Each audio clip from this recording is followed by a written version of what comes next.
Hi, Mr. Brown. How are you? Fine. I understand that you know that Kirkland's salary is way out of line, and that these bills people can't pay. No. What is out of line? The amount of salary that Kirkland's getting. What do you base that on? Based on other CEO salaries. For two corporations. Let me tell you, this thing has got blown completely out of proportion. We hired him for PJE Electric, number one. All right, somebody has got to run and operate PJE Fiber, a subsidiary of PJE Electric.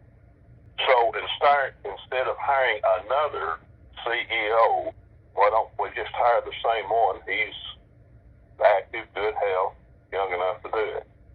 And he's done a good job running that fiber. See, that's where everything's got completely blown out of context. And they do it on purpose. And let me tell you why. I don't know what connection you have to this county, but Arkansas Telephone Company has thrown this thing out because that's open to control fiber throughout all of our country. When I say country, or area. Well, we started getting grants for, 29 million, 4 million. If we don't take advantage of that, it's going to go on down the road so we started taking advantage of those grants and getting the money. And we're just about through with fiber. It's showing a positive cash flow. We got over 7,000 subscribers. So anyway, that's my story. Then I was told that you weren't going to run, and Mr. Bass was going to try to run for your seat. But he said he won't run against you because you weren't going to run, but Mr. Herman talked you into it. Well, Esther's a year older than I am. I'm 74, he's probably 75. And we've been friends since childhood. And I said, well, Esther, I've got 23 years now experience, which I guess counts for something. I know what, I can listen and understand what they're saying, let me put it that way. And there's a lot of them that kind of wants to just crush PJE. I don't know why. But anyway, yeah, I'm going to go ahead and run. The rest of the board, not only Fred Herman, but all of them, and I don't care to serve another five. I'm pretty good health. Just arthritis is about the only thing that keeps me slowed down. And so yeah, I told the board I'd go another term. Well, I can honor his thoughts. I wouldn't run against him if he was on there and I was looking at it. I wouldn't run against him. All of the board wished that I would, and there's 9 members, 8 other members besides me. And I thought, well, okay, if y'all want me to run again, I will. And so I am. I appreciate your vote if you're here. People can't pay their electric bills. They're getting bills in higher than their Social Security checks. The debt is insane. That's being put on the... It'll level itself out eventually. And we have tried to help these people in so many different ways. You can go levelized billing. You can go up there and get some extensions on your payments. People has to make a priority in life of what they're going to do with their structure they're living in. Well, it's not the electricity rates that's killing people. It's this paying down this debt. Y'all put another $100 million in debt on them in the last couple of years. They can't pay for that. me put it this way: you won't ever see an electric co-op that's not in debt. Not it's just that the high. nature. It's the fiber It's like- debt is just killing people. People going without food, people going without medicine. People are going to lose their homes because their electric bills are more than their mortgage payments, so they can't make their mortgage payment and keep power. It's bad.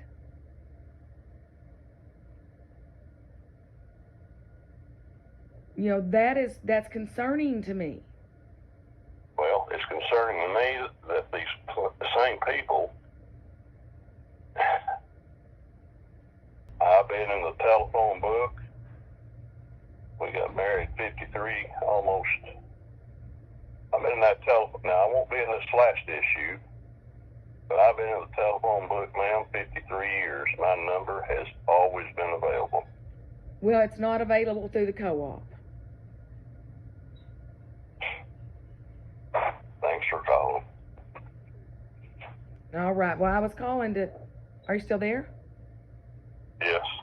I was calling to ask you not to run because I was told that you were a good man, and I'm not so sure you are if you think that gaslighting people into with energy audits and levelized billing, all that does is keep your bill high all year long with this debt. You need new minds in there that aren't being led around by Mr. Kirkland. That's my opinion.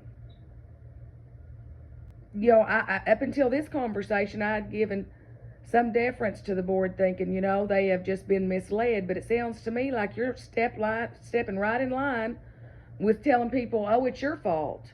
That's gaslighting. They did not choose that debt. You guys were led into it by Kirkland.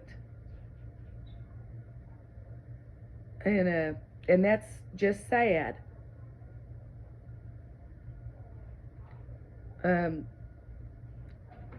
I wish you would say that you wouldn't run this time so somebody else, because you know Mr. Bass is a good man.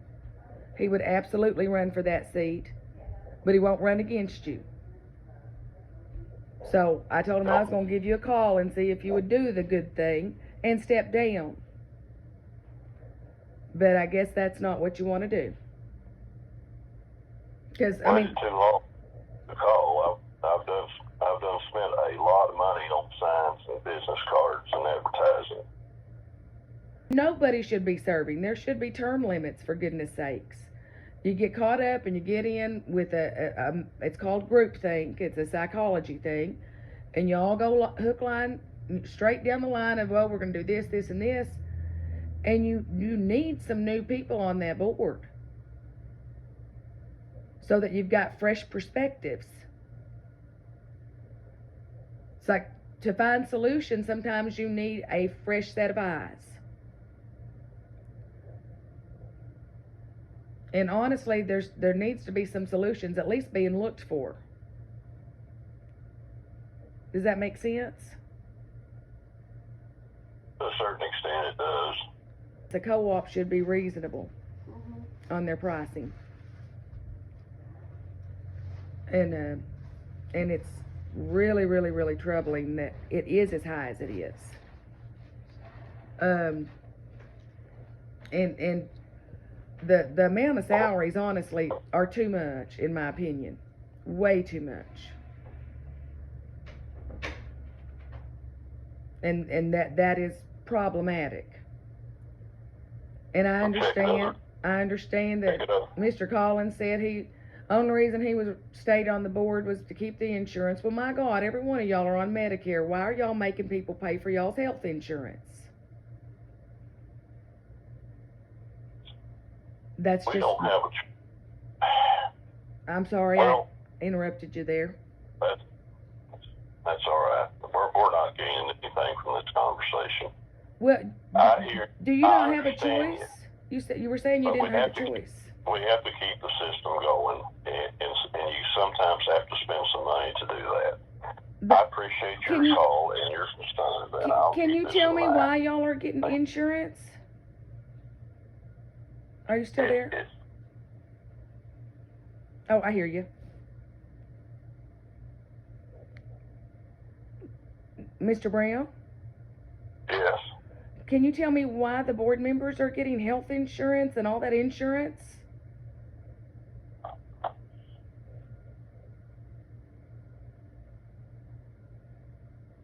Well, Medicare doesn't always cover everything. You almost always have what I'm told, have a supplemental. So since it's there, we go ahead and use it.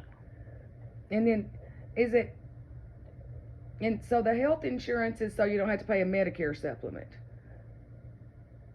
Well, it's there. It's one of the advantages of being on the board, which also includes health, dental, etc. It's added to 1099. Okay. Money, we don't see the money, but it's money that's paid for that insurance. Okay, and then now the insurance, what kind of insurance they have? Health, dental, vision, life, all that stuff? Vision, health, and seems like there's one other. Is there life insurance? It's money we never see, but it's used to pay the insurance. So, Now, and that was on there. That was on there when I got on. 23 years ago. So I feel like it's probably been that way ever since. so there's, I'm trying to figure out what it is. So, because it's an enticement to board members to run is health, vision, dental, and life. So. Yeah, that life that's not. Did I lose you?